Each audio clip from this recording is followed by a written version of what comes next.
Welcome back. You're watching Eye on India and we're discussing the Ayushman Bharat scheme, or what is popularly called Modi Care. We've just heard that a cabinet note to put the nuts and bolts together could be finalized within the month. That's the expectation at this point in time. At least that is what the NITI Aayog is working with. Let me ask you again, as I pointed out, we've had all kinds of numbers from 11,000 crores, which is the number that NITI Aayog has given us, to 30,000, to some people suggesting it could cost way more than that. What is the broad estimate? And I understand that there will be a tender process and so on and so forth, and the market will determine. But how much is this going to cost the government? Shereen, I'll just like to say one thing on the part of the government, that whatever the expenses come, government is fully committed. And this is going to be discovered by the market. So I don't want to preempt any figure, what figure will like to come. But I'm sure it should be like whatever the market discovers, we will go forward to it. Okay.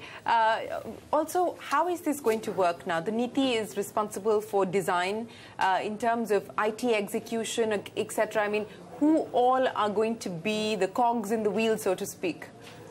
I think, let me tell you that this scheme will be a symbol of cooperative federalism. It doesn't work department-wise, NITI or health, no, it's all a government thing, and we are working together, whether it's NITI, whether it's health ministry, together for this scheme and in partnership with all the states. And yes, NITI is helping us in IT and delivering, getting the IT model ready, and the other things are also getting ready. So it will become a symbol of cooperative federalism with states, all the departments of the government, and all working together to make this breakthrough, to make this scheme a great success. Launch date, the rumor was October. Is that when we're likely to see this being rolled out? We are working day and night. This is in partnership with states. So we are nudging the states. As soon as the states get ready, we should be implementing this. Okay, one of the things that perhaps hasn't got as much attention is the wellness center piece, which is a critical part of the mission as well. 150,000 wellness centers as part of the scheme that the government is talking about. Abhaya, let me start by asking you about what you see as being the impact and the implications of that. So I think the details will have to be seen, how this is being rolled out. But with the past experience, I think government will try not to do a brick and mortar new infrastructure. Existing infrastructure, they will try to build as much as possible, because I think time is the essence of the whole thing. And this insurance will also be successful only if the healthcare infrastructure is kind of expanded. But the supply of doctors and nurses is not going to really increase in that proportion. And going to rural areas will be challenged. So it is full of challenges. I think in terms of doing it, now technology and private sector, that is the only two options. Because only technology use and private sector efficiency of rolling it out very fast, these can surmount the problem of wellness center. So we will see. I think a lot of things are happening already. And you have a lot of new technologies which have come in the market, which can actually, where the doctor sitting across, at a distance can see all the reports, etc., and prescribe, and only few cases can move on. So can you give us an update on where things stand on the wellness centers, and what is the plan? I'd like to say something here, let's not discount that under NHM, a lot of good work has happened in the public sector, especially the last 3 years. Huge money has been pumped in to improve district hospitals, CHCs, taluk hospitals, medical colleges.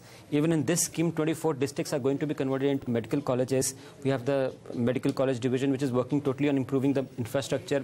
Many aims-like institutions are coming.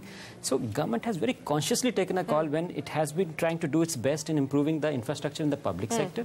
And now where we are moved towards a demand-side financing. Yes, technology is an important part, and technology will always remain an important part. And how we inbuild technology to get efficiencies is a challenge, and both a challenge and an opportunity. But on the issue of existing infrastructure, new infrastructure, I mean, what can we expect in terms of the roadmap for the wellness centers? I think wellness center perhaps is going to change the way we look at the health department.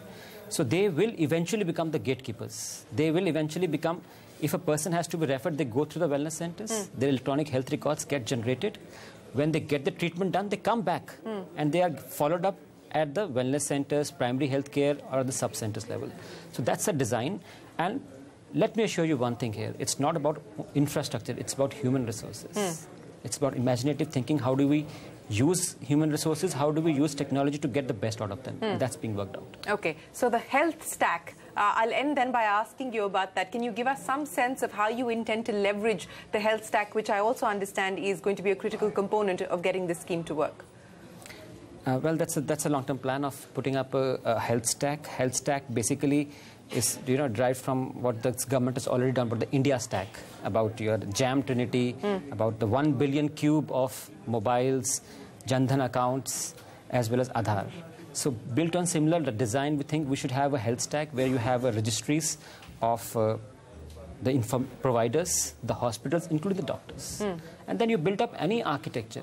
Today, because Aadhaar has been great, eKYCs everybody uses. You get a mobile phone, you don't have to put any documents. Just put your thumb and your KYC is done. So that way we want to have a national information utility where it could have the health stack ready. Anybody can ride over it.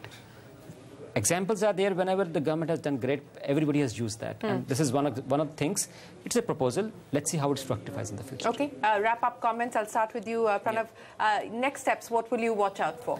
I think we'll watch out for the launch of the scheme, and more importantly, Dr. Dinesh also and Abhaya also mentioned, lack of infrastructure will also critically become a bottleneck if the scheme becomes successful. And the government will have to come up with a plan to sort of ramp up the infrastructure. We lack around 500,000 hospital beds right now. So how do we develop those hospital beds in the next 5 to 10 years? That also has to be planned. Quick I think this scheme will become a fulcrum of reforms. Okay. The challenge is if we can get back the money as claims to the public hospitals, this scheme entails that the money will be spent only in that institution. So, for example, a hospital in Rangareddy should get ₹1 crore every year only from the insurance claims. Build up their infrastructure, build up their human resources, build up their labor rooms, and then deliver the services. And that will become the barometer of actually ranking hospitals. It's not only cooperative. Which is what the NITI is looking at doing now. Not only cooperative and competitive federalism, not among states, but even among hospitals, including public hospitals. Right. Ranking of public hospitals is what the NITI Aayog is working towards. Abhay, final comment. I think incentive and motivation for existing doctors and healthcare providers in public hospital is going to be very, very key. Today they are doing X, tomorrow if they have to do 1.5, 2X, and they have also to be very active, as good as private sector, and they have to attract, because it is going to be a demand side push. We have to have some method where they also get the gains. That is one thing. And second thing is, of course, a demand side push will also ensure that many private infrastructure come. Okay. And that will be key, because private infrastructure, doesn't take that much of time. And that's what we have survived on for the last 15, 20 years, because public infrastructure has not really expanded in the same fashion. Okay, we've talked about the opportunities. The number one challenge, and I'll end with that, the number one challenge that you see now that you've been doing this for the past month or so. I think it's a great opportunity. I think we just need to work towards it, be positive, and deliver it. I think the country becomes this. This is a great scheme which has been announced. The government has done its bit. It's for all of us now to make this scheme, whether it's public, whether it's private, whether it's the common citizen. Imagine what this scheme has done. A common man having entitlement of 5 lakhs gets into any hospital. We are nothing but moving towards universal health coverage, and if I'm optimistic, even a right to health. Give me my health. This is the money the government has put in my account. Okay, right to health. Perhaps this could lead the way to that. Thanks very much to our panel for joining us here today to take us through where things stand as far as the big budget announcement was concerned, the Ayushman Bharat scheme. We've got plenty of news here that Dr. Dinesh has given us. We'll chew on that, and of course we'll give you constant updates on where things stand on this scheme. But for now, from all of us here, goodbye and many thanks for watching.